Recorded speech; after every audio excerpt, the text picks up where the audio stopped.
In the United States, the fundamental problem is that monetary and fiscal policy are way off course. With regard to fiscal policy, we now have had 5 consecutive quarters of negative net national saving. This is a very profound development. It means that the Keynesian concept of the paradox of thrift disappears. One of the key arguments of the Keynesian approach was that in economic downturns, you have too much saving, and therefore the government should step in with deficits in order to utilize this saving and to give the economy a kick. However, we don't have saving anymore. The paradox of thrift doesn't apply. We have a negative net national saving is about $150 billion, and very round numbers, we have a federal dis-saving of $2 trillion and only about $1.85 billion of private and foreign saving.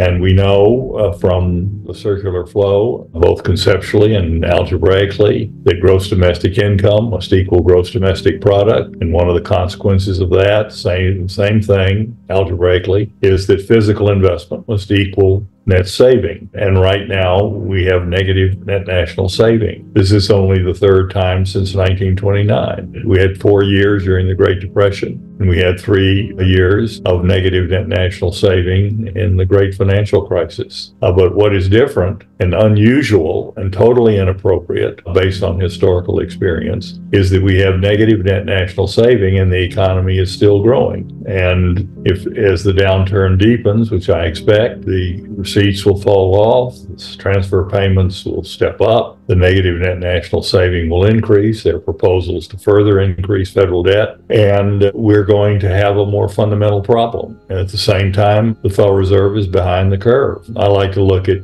detrended M2 and other deposit liabilities even more closely. And if you look at that, historically, since the 1950s, real M2 has grown about 2.9% per annum. Velocities declined at about 0.2% per annum. So the trend factor is 3.1. You have to subtract that from the real monetary growth, which means we're negative about 4% annual rate over the last 4 years. So that takes into account the substantial increase in money that we had in 2021 and the decline that has continued since then. Money has stabilized, turned up a little bit in nominal terms, but in real terms it's still declining. And then you've got the trend factor, which it's not overcoming. So monetary is very restrictive. My argument on why the Fed is behind the growth rate is I like to look at what's happening to the 20-year rate of growth in the average of real per capita GDP and GDI. And right now that's under 1.5%, about 1.4%. That's also where the long-term trend since the 1970s is. So if the Fed achieves its 2% inflation target, which I believe it is well on the way of doing, the inflation rate, excluding the extremely dubious assumptions that the BLS is making with regard to shelter, which is 36% of the component, is already at 2%. And so 1.4% rate of growth in real income means that we fundamentally should have 3 1/3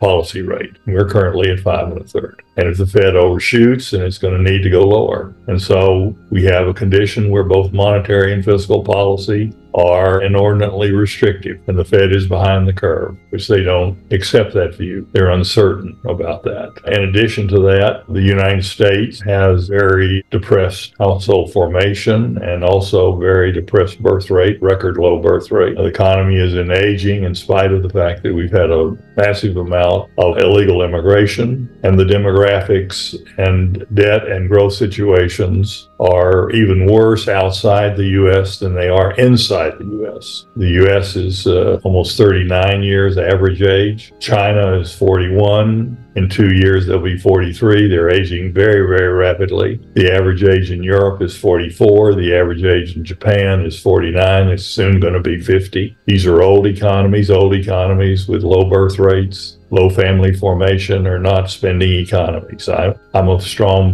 believer in the concept that demographics is destiny, and we don't have, and our major trading partners do not have right demographics for good economic performance. So we're facing a very delicate situation, and we're here at a time of a national election, and I don't really see that the net national saving is going to become even more negative. There are no credible proposals. No one is even considering doing anything about the deficit. And this is no longer an ordinary situation. Now, some people will say that predictions of the deficit have been not borne fruit. We have not had a crisis, as many have predicted. Well, I have not predicted that. I think the poet T.S. Eliot is really appropriate in here.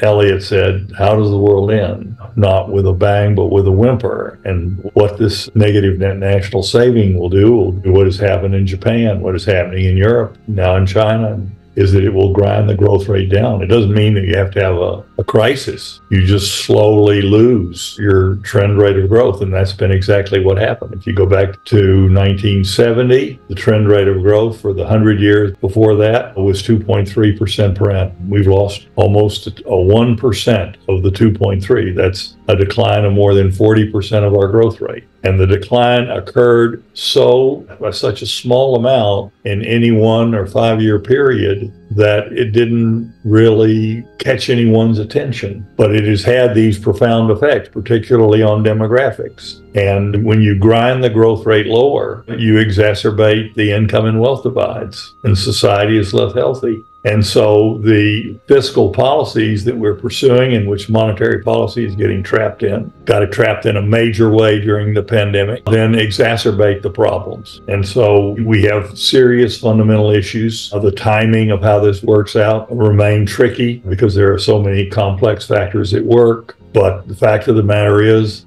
the fundamental assessment is this nearly 70-year growth rate of deterioration in our trend of economic performance is going to continue, and it's going to continue in the rest of the world as well.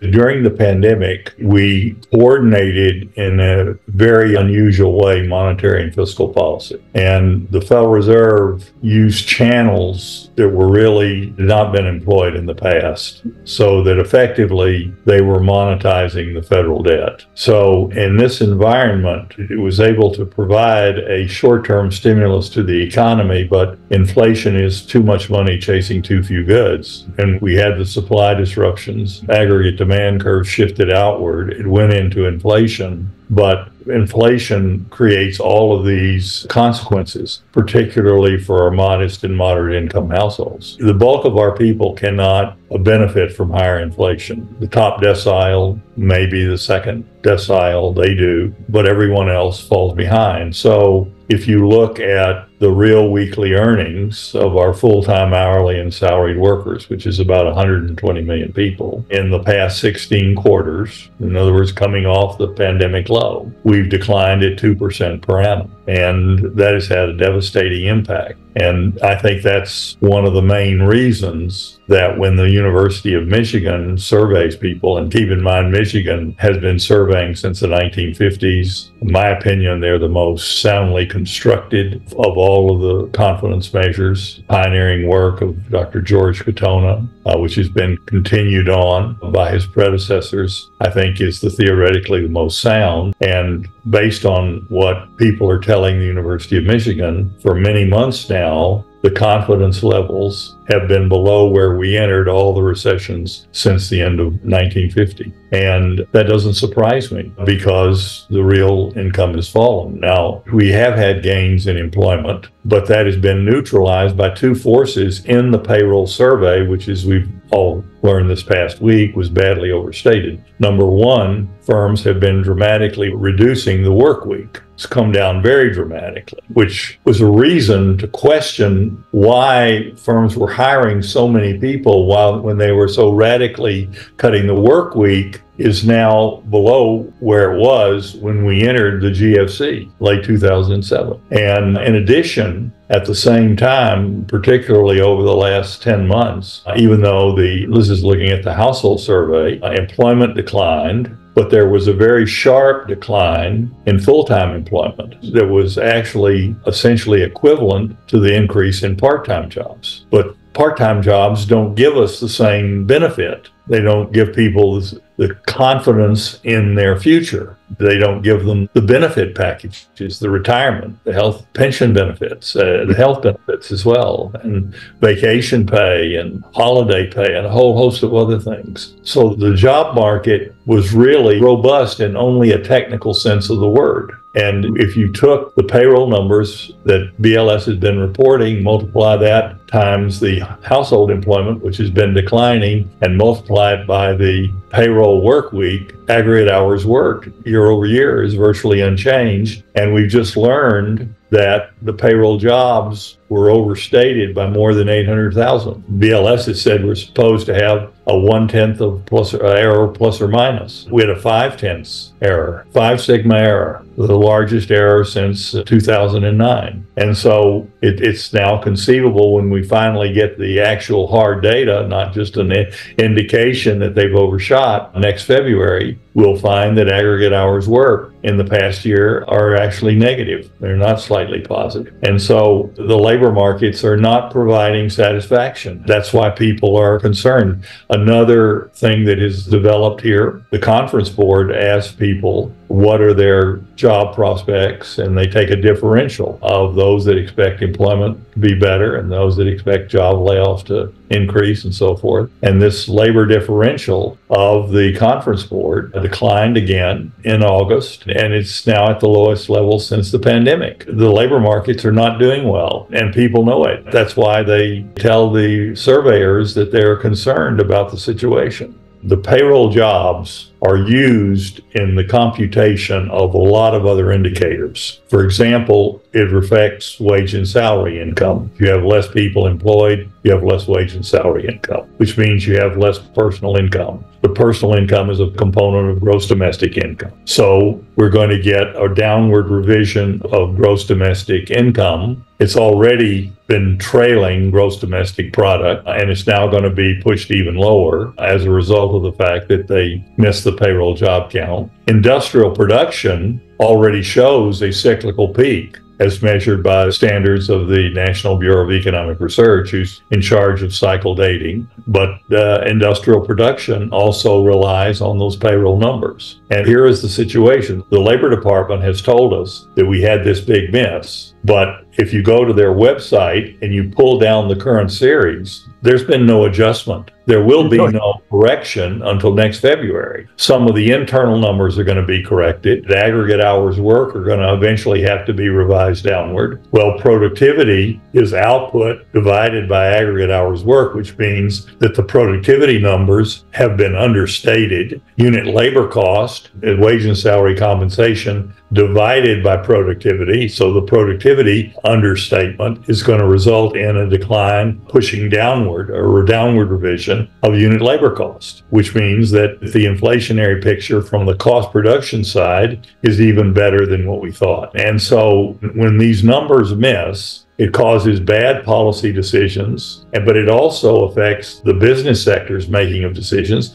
and as well as the traders in the financial market. And to my way of thinking, this big miss is an indication of bureaucratic failure. I mean, the problems of taking a very small sample and trying to rev it up from the payroll survey is based on a survey of 670,000 firms. The sample is not mandatory to the firms that it go to. So in a typical month, we often get well less than half of the firms returning the survey. The quarterly census of employment and wages is a survey of 11.2 million firms, and they're not doing a good job of extrapolating from this limited small sample to the total picture. And we've known of this problem, but they haven't been able to fix it. They said that they fixed it in 2009 after the huge miss, but they haven't fixed it. There's really no plan. So here is one area where we have a massive $2 trillion budget deficit, and in a critical area that's important for execution of monetary and fiscal policy, business planning, investment decisions. The government cannot give us proper data and give a reflection of where the economy stands. And so the fact of the matter is, I understand where all of the areas that are going to be influenced as these revisions come through. We need the government to do that job. And the fact of the matter is they're failing very badly. And there seems to be no concern whatsoever of this. And that's the situation that we're in.